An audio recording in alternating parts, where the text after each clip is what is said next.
Friends, आप सभी को सूरज स्टडी क्लास में स्वागत है। तो चलिए आज हम लोग केमिस्ट्री के चैप्टर नंबर 2 पढ़ने वाले हैं। एनसीईआरटी केमिस्ट्री चैप्टर नंबर 2 पढ़ने वाले हैं। तो चलिए चैप्टर का नाम हम लोग पहले जानते हैं। स्ट्रक्चर ऑफ एटम, परमाणु की संरचना। क्लास 11 में ये चैप्टर बहुत ही महत्वपूर्ण है। अगर ये चैप्टर नहीं पढ़ेंगे तो आपको केमिस्ट्री समझ में नहीं आएगा। तो चलिए शुरुआत करते हैं। मान लीजिए यह एक एटम है, इसका न्यूक्लियस यह है, ये न्यूक्लियस कहला गया। न्यूक्लियस में उपस्थित होते हैं प्रोटॉन और न्यूट्रॉन, और इस गोलाकार पथ को ऑर्बिट या सेल कहते हैं। इस गोलाकार पथ में इलेक्ट्रॉन चारों तरफ रिवॉल्विंग करते रहता है, यानी घूमते रहता है। तो चलिए शुरू करते हैं। फंडामेंटल प्रॉपर्टीज ऑफ एटम, यानी फंडामेंटल पार्टिकल्स ऑफ एटम। पहला, इलेक्ट्रॉन होते हैं, एटम में इलेक्ट्रॉन होते हैं। दूसरा, प्रोटॉन होता है। तीसरा, न्यूट्रॉन होता है। इलेक्ट्रॉन को ई से, स्मॉल ई से हम लोग सूचित करते हैं।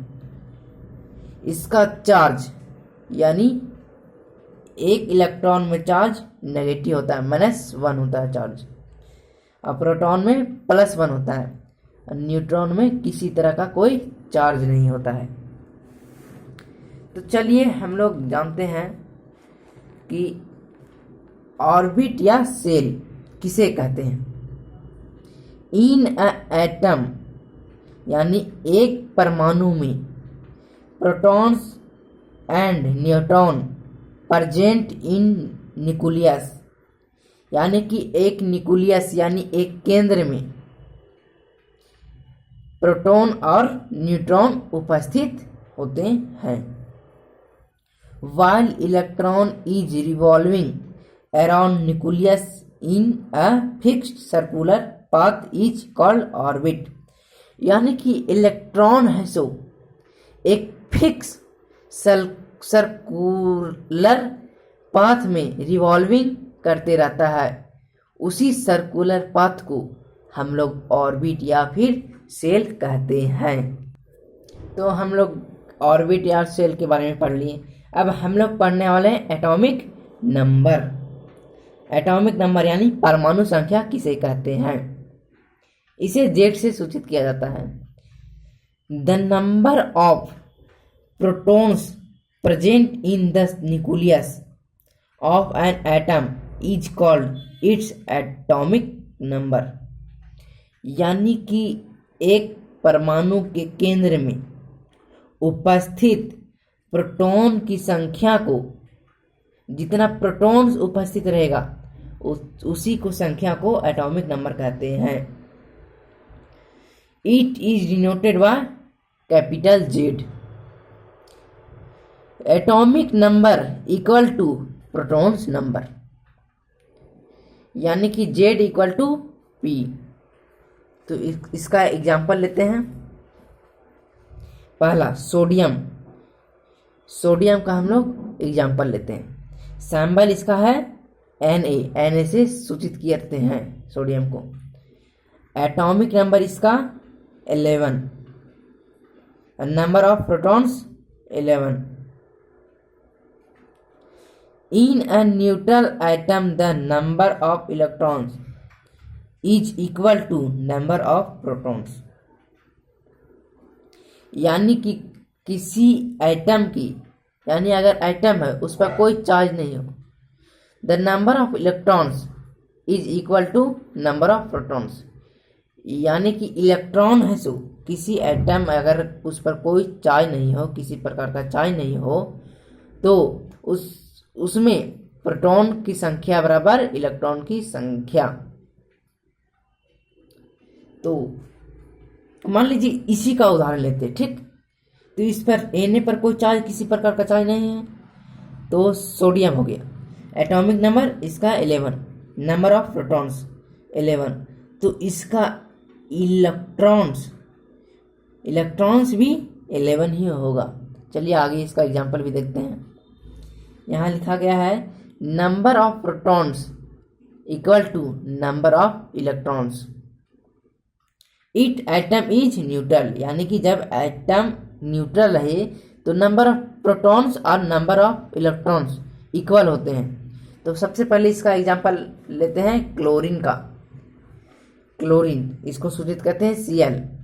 पहला एटॉमिक नंबर, इसका परमाणु संख्या 17 होता है और नंबर ऑफ प्रोटॉन्स भी 17 होता है और नंबर ऑफ इलेक्ट्रॉन्स भी 17 ही होगा, क्योंकि इस पर किसी प्रकार का कोई चार्ज नहीं है। तो आई होप यहाँ तक आप लोगों को समझ में आया होगा। तो चलिए अगला एग्जाम्पल इसका लेते हैं। क्लोरीन आयन का, यानी कि इसका नेगेटिव इस पर चार्ज है, तो एटॉमिक नंबर इसका 17 ही होगा। प्रोटॉन इसको सूचित करते हैं P से, तो P से शॉर्ट में लिखे हैं, तो इसका प्रोटॉन की संख्या भी 17 होगा। अब आया इलेक्ट्रॉन, इस पर तो कोई चार्ज है, यानी कि इस पर चार्ज है 1 माइनस, यहाँ कुछ नहीं तो 1 नहीं होगा। तो इस पर अगर माइनस का चिन्ह कब होता है, जब किसी से इलेक्ट्रॉन लिया हो। तो इसके पास पहले प्रोटॉन 17 था, तो एक किसी से और लिया, तो इस पर इलेक्ट्रॉन 18 होगा। फिर आगे इसका एग्जाम्पल देखते हैं। सल्फर एस, इसको एस से सूचित करते हैं। एटॉमिक नंबर 16, प्रोटॉन 16, इलेक्ट्रॉन 16 ही होगा, क्योंकि इस पर कोई चार्ज नहीं है। तो इस पर नेगेटिव चार्ज वाला फिर देखते हैं इसका example. H2 minus sulphide, proton की संख्या 16, इलेक्ट्रॉन की संख्या 16, तो पहले से 2 माइनस 2 किसी से लिया है, तो इस पर 18 होगा। और एटॉमिक नंबर ही इसका एटॉमिक नंबर भी इसका 16 ही होगा। तो फिर अब सोडियम का एग्जाम्पल इसका लेते हैं। Sodium Na, atomic number 11, proton 11, electron 11, क्योंकि इस पर किसी प्रकार का चार्ज नहीं है। अब लेते हैं सोडियम प्लस चार्ज का sodium ion. Proton 11, electron 11 minus 1, क्योंकि यह प्लस का चार्ज है तो किसी को दिया है, इसलिए इस पर प्लस का चार्ज है। तो 11 माइनस 1 यानी 10। फिर अगला उदाहरण लेते हैं। एल्युमिनियम Al, एटॉमिक नंबर इसका होता है 13, प्रोटॉन 13, इलेक्ट्रॉन 13 ही होगा। एल्युमिनियम 3 प्लस का लेते हैं, एल्युमिनियम आयन, प्रोटॉन होगा 13, इलेक्ट्रॉन 3 प्लस है, यानी कि 3 इलेक्ट्रॉन किसी को दिया है इस पर, इसीलिए इस पर प्लस का चार्ज लगा है। तो 13 माइनस 3 यानी कि 10, और एटॉमिक नंबर होगा इसका 13। तो आई होप यहाँ तक आप लोगों को भी समझ में आया होगा। एटॉमिक नंबर का सारा पॉइंट पढ़ लिए हम लोग। तो अब मास नंबर पढ़ने वाले हैं। मास नंबर को ए से सूचित करते हैं। The sum of number of protons and number of neutrons present in the nucleus of an atom is called its mass number. Mass number उसे कहते हैं जिसे द सम यानी जोड़ना, प्रोटॉन्स और न्यूट्रॉन्स को जोड़ने के बाद प्राप्त संख्या, जितना भी संख्या हो उसी को मास नंबर कहते हैं। यानी the sum of number of protons and number of neutrons present in the nucleus, यानी कि न्यूक्लियस में जितने भी प्रोटॉन्स एंड न्यूट्रॉन्स होंगे वो दोनों को जोड़कर जो नंबर प्राप्त होगा उसी को एटॉम मास नंबर कहते हैं, एटम का मास नंबर कहते हैं। It is denoted by A. Mass number equal to number of protons plus number of neutrons, यानी कि मास नंबर बराबर प्रोटॉन की संख्या प्लस न्यूट्रॉन की संख्या। ए बराबर पी प्लस एन, तो यहाँ से ए बराबर पी यानी कि प्रोटॉन, पीछे बताए हैं हम कि प्रोटॉन संख्या इक्वल टू एटॉमिक संख्या, इसलिए पी के जगह हम लोग जेड भी लिख सकते हैं। तो यहाँ A equal to Z plus N, तो यहाँ न्यूट्रॉन्स अगर निकालेंगे तो N equal to A minus Z,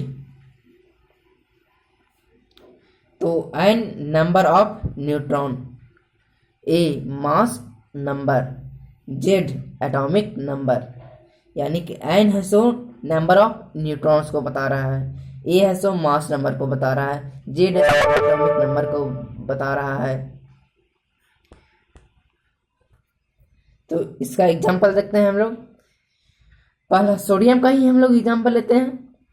atomic number इसका हो जाएगा 11, मास नंबर हो जाएगा 23, नंबर ऑफ प्रोटॉन्स बराबर एटॉमिक नंबर इक्वल टू 11, यानी कि जितना भी प्रोटॉन संख्या होगा वो एटॉमिक नंबर के बराबर ही होगा। तो अगला देखते हैं नंबर ऑफ इलेक्ट्रॉन्स। इलेक्ट्रॉन्स इस पर कोई चार्ज नहीं है, तो number of protons equal to number of electrons, तो 11 भी इलेक्ट्रॉन्स होंगे। अब आगे चलते हैं नंबर ऑफ न्यूट्रॉन्स। यहाँ हम लोग निकाले थे n equal to A minus Z, तो number of neutrons A minus Z, यानी कि mass number minus atomic number, 23 में से 11 गया तो 12 इलेक्ट्रॉन्स यहाँ होंगे। तो आगे एल्युमिनियम का भी उदाहरण ले लेते हैं। परमाणु संख्या 13, परमाणु द्रव्यमान 27, प्रोटॉन की संख्या 13 ही होगा, इलेक्ट्रॉन्स की संख्या 13 ही होगा क्योंकि इस पर कोई चार्ज नहीं है। अब बचा न्यूट्रॉन की संख्या। न्यूट्रॉन की संख्या equal to A minus Z, यानी कि मास संख्या माइनस परमाणु संख्या, तो 27 माइनस 13 यानी 14, न्यूट्रॉन्स 14 होगा। तो अभी क्लोरीन का भी उदाहरण ले ही लेता है। Z equal to 17, A equal to 35, proton equal to 17 होगा, इलेक्ट्रॉन भी 17 होगा क्योंकि यहाँ पर कोई चार्ज नहीं है। अब न्यूट्रॉन ए माइनस जेड, यानी कि 35 माइनस 17 इक्वल टू 18। तो आई होप क्लास 11 का पार्ट 1 यानी स्ट्रक्चर ऑफ एटम का पार्ट 1 आप लोगों को समझ में आया होगा। तो मैं आशा करता हूं कि आप लोगों को यह वीडियो पसंद आया हो, तो कृपया लाइक एवं सब्सक्राइब जरूर से जरूर करें। आज के लिए इतना ही।